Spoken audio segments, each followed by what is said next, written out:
Hello, my name is Kimberly Fontenette, and I am coming to you with my first ever e-newsletter.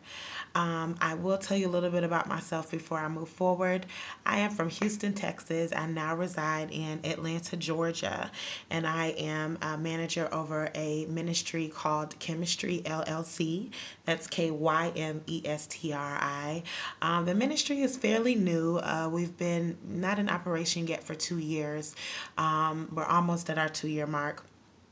But the ministry encompasses music, which is our main passion, what we do, different events. We do, of course, weddings. We do openings for concerts. We do church anniversaries. We do funerals. We do bar mitzvahs. We do everything. But we also do public speaking and hosting events as well. The singing part of the band, the hosting of events, and the public speaking is done by moi. I actually came out here to go to school at Clark Atlanta University. I graduated with a bachelor's in psychology, and then I decided just to stay out here. I always say Atlanta kept me, and so we're definitely moving forward with our ministry, trying to get things to grow. So we will be putting out an e-newsletter every month at the beginning of every month. This one is our first one for February 1. Definitely called February Enlightenments, and it's just to during the e-newsletter we'll be giving certain things that are going to be coming up for the ministry, and definitely a topic that we'll talk about each time that is opening the door to the online radio show that we're going to be starting in a couple of months. So I'm going to do a little backwards this time, just to kind of give you guys an update of what's coming up. I do have a single that will be coming out at the end of March. It will be somewhat of a ballad, so make sure that you look for that. In the March e-newsletter, it'll have the exact date of when that is coming out. And I do have a couple of speaking engagements that are coming up throughout the year already. So each time those months come up, I'll let you all know at the beginning of the month which speaking engagements those are. But right now, I want to discuss my first official topic, and that is called How to Be an Effective Boss and our CEO, Thoughts of a Common Worker. So I came up with this topic maybe a week or two ago. I was trying to figure what I wanted to start off with and what I wanted to talk about. And so I said, what better way to start this off by talking about things that affect everybody. Whether you're a CEO, this will affect you. Whether you're an actual worker for that particular CEO or manager will also affect you. I know that we have all had, even people who are managers and CEOs now of Fortune 500 companies, we have all had bosses that were wonderful. We've had some bosses that were so-so, they were okay. And then we had bosses that were just not so good. I don't want to use the word horrible, but we're just going to stick with not so good. And so, I know we've had it where we want to speak our mind and we want to say how we felt.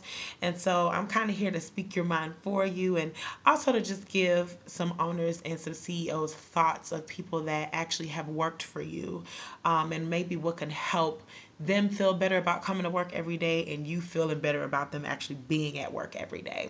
So the first point I want to make about being a good CEO or a boss is actually knowing what your vision is for your company.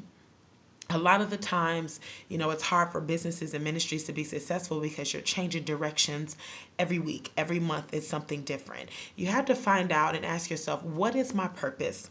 What am I meant to do? Where is this ministry actually trying to go, so that we could start building upon that? The next thing that would be good is you knowing yourself, you being honest with yourself. We are all blessed with gifts, but we all have weaknesses. We're all human. So understanding that, listen, in area 1 through 5, I'm strong, but in area 6 through 10, I need some help. And really realizing where that lies, so that you know who to add to your company, and at times, unfortunately, who to take away from your company. Another thing is be willing to take the heat. There has been often times that I've worked for bosses that threw their workers under the table, and that is one of the worst things that you could ever do, is throw your workers under the table, because then it tarnishes the trust, and it taints the trust that that worker had for you. As CEOs and as managers and as leaders over ministries, we have to realize that as leaders, we have to do a lot of the harder things. We have to make the harder decisions, and it's not everybody else's job to take the heat, but it is our job a lot of the times to take the heat. Yes, address the workers, at the proper moment in private, but be willing to stand up for them. That way, that keeps that bond there, that keeps that strength there, and you build loyalty as well. Lastly, make sure that your workers have somewhere to grow. That's another thing that messes up ministries and businesses, is when workers feel like, employees feel like, I'm stagnant here. There's nowhere to go from here. It will always become a revolving door if you make people feel like there's no room to grow. We're ever evolving human beings. We want to grow, we want to learn. And if we feel like we're in a place where we're not, we're going to leave. Therefore, that creates that revolving door. So I hope with these points I've helped out. I really am a person who loves feedback. Trust me, I can take your criticism. But I definitely want you all to give me feedback, give me your input. Every month I will be having a topic I want to discuss, and we can continue to discuss it through, Facebook or Twitter or even an email during the month. But I definitely wanted to give those points. I hope that I helped somebody.